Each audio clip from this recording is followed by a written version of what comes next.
Hey guys. I just wanted to share with you a great find, great little treasure that I came across the other day at a vintage store. Um, the area that I live in Portland, Oregon, is kind of like the antique area, and there's a lot of great vintage stores and antique shops and used bookstores, and I tend to frequent them quite often to see what interesting things that they might have come in. Other people's white elephants tend to be my treasures. So I was in there, and they had this whole wall of DVDs and VHS. None of the VHS was any good. The DVDs weren't all that great either, but there was one exception, and it was this 3 DVD box set called Bloody Schoolgirls. I mean, how could I resist? I mean, that caught my eye straight away. And the thing that's great is it's actually 3 individual DVDs, as opposed to 3 movies being on one DVD, which is where a lot of these cheapy things come. And I'd actually seen 2 of the movies that were in there, but I hadn't seen the third.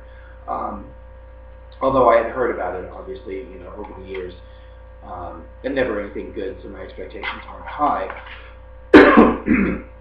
But it did have a copy of One Dark Night, and that's actually what made me pick it up.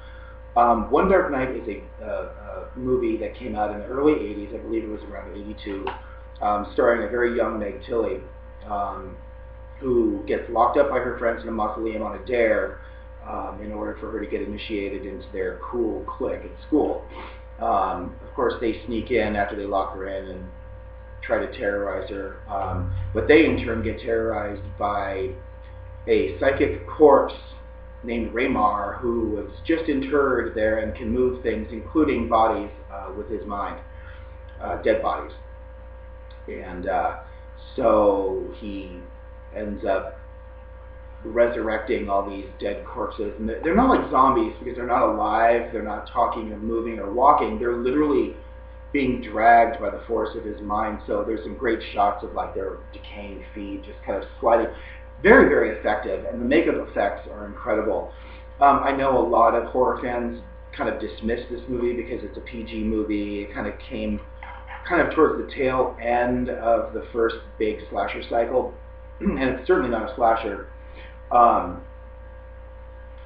But the PG rating doesn't put me off because it's actually a well-done film for the most part. I mean, it's cheesy and not all the acting is all that great and whatever. But in any of these movies, they all have their faults by nature, and that generally I find more amusement in their faults a lot of times with movies like this than I do with what they did right. But this overall is a very entertaining movie. It's a movie that I had in my collection for a long time, an old VHS copy. I ended up selling it at auction quite a while back and never replaced it, so I was happy to see another copy and say, oh, yeah, I need to replace that. And it's also a 2-disc collector's edition, which I thought was pretty neat. It actually has the anamorphic widescreen. It has a commentary track from the director, Tom McLaughlin, and co-writer Michael Hawes. It has some featurettes behind the scenes. It has an alternate director's cut version of A Night in the Crypt, which I believe was the original version of this movie, and then they went back and they added some more scenes and for a theatrical release or something. Yeah, very, very fun, very entertaining movie. You just have to take it as it is, and I'm sure you'll enjoy it.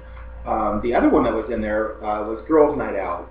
Now, this movie I remember seeing years ago. Had never owned it for a reason. I think I rented it at some point. But this movie is a little bit more problematic. I think part of the reason is the killer is actually dressed in the school mascot uniform, or costume, which is like a giant teddy bear with these big googly eyes. And it was very difficult because the figure was so large to look beyond that. Usually I can look beyond,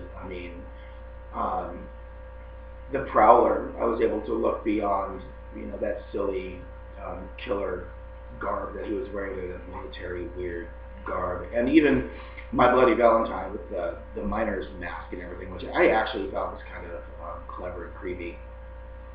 The way it gave that kind of Michael Myers meets Darth Vader kind of breathing thing, but this one was difficult to get past a teddy bear, a killing teddy bear, especially one that they were taking in all seriousness. The one thing they did to kind of somewhat add an element of fear of this creature was the killer that inhabited the suit used steak knives, 4 steak knives that they built onto this thing so that they could grab it like this, and then it was pushed through, so they were like the claws of one of the bear's hands. And that was somewhat clever. I think one of the problems with this movie, though, is that, first of all, there's way too many characters involved, and so you kind of start to lose track, and you can't really develop any kind of, not to say relationship, because, I mean, we all know they're all going to get dispatched in one way or the other, and we're just kind of waiting for that to happen, but there's just too many people involved, and Hal Holbrook in this movie was I felt all the scenes with him made me uncomfortable because it was so obvious that he did not want to be involved in this film. At least that was my perception of it. I don't know if he needed to get car repairs done or had to pay the rent or the mortgage or something, but he was definitely just there for a paycheck, and I think he was somewhat ashamed to be in this film. His son also made his cinematic debut in this movie, and I don't believe he was in anything else, which is a good thing, because his son is a horrible, horrible, horrible actor. I'm just saying. He's really bad in this movie, and maybe he's taken acting classes since then, but horrible.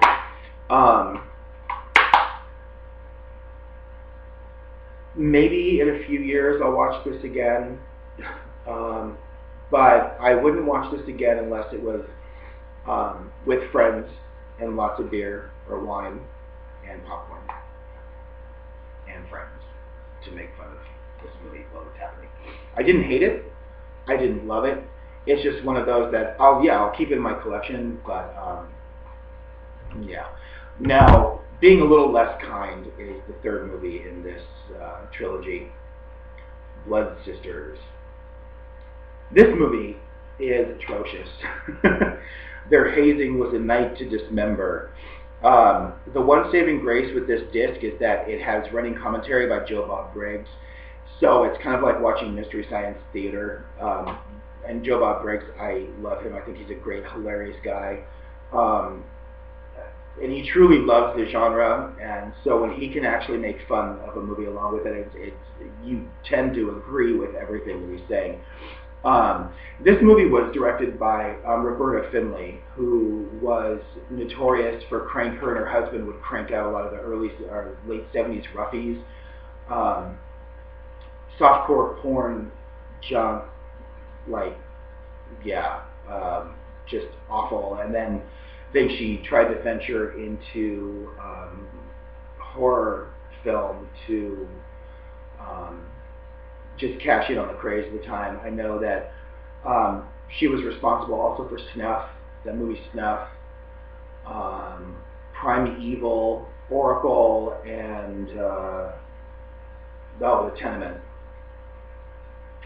But anyway, this is about a bunch of sorority girls who attempt to brave the night in an abandoned haunted whorehouse. Unbeknownst to them, their boyfriends have rigged the house to scare the ladies witless. However, the old house seems to have a mind of its own. Our heroines face a triple threat: the increasingly more dangerous practical jokes, a psychotic murderer, and the brothel itself. Yeah. This movie, unless you're an absolute completist and you just have to have it in your collection just to have, I would recommend maybe renting this, but only watch it with a bunch of friends, once again with copious amounts of beer, wine, and then play it with a Joe Bob Briggs commentary, because if you try to watch this straight, you'll probably just end up turning it off. It's pretty bad. And I don't give many horror movies, no matter how bad they are. I can usually find some redeeming value. This movie I can't. I mean, even the ghostly horror flashbacks are just weird and terrible and unsexy, and the acting is just atrocious. But anyway, just wanted to show off my latest little treasure there, and that's my 2 cents. All right, I will talk to you later.